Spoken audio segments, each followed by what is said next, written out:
ISKCON নিষেধের দাবি এবং চট্টগ্রাম আইনজীবী সাইফুল ইসলাম আলিফের হত্যার প্রতিবাদে আজ শুক্রবার জুমার নামাজের পর বাইতুল মোকাররমের উত্তর গেটে বিক্ষোভ সমাবেশ ডেকেছে হেফাজতে ইসলাম ঢাকা মহানগর।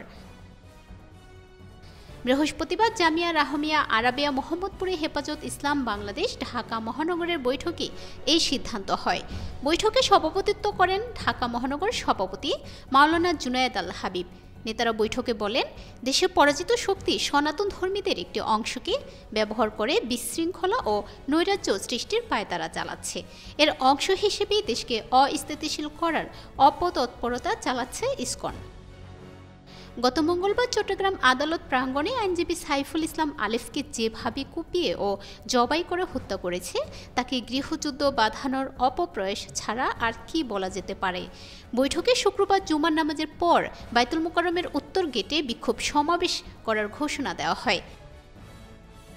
একই সঙ্গে পতিত ফ্যাসিবাদী ও তাদের প্রভুদের পাতানো সাম্প্রদায়িক উস্কানির ফাঁদে পা না দিয়ে দেশবাসীকে সতর্ক থাকার আহ্বান জানান হেফাজত ইসলামের নেতারা।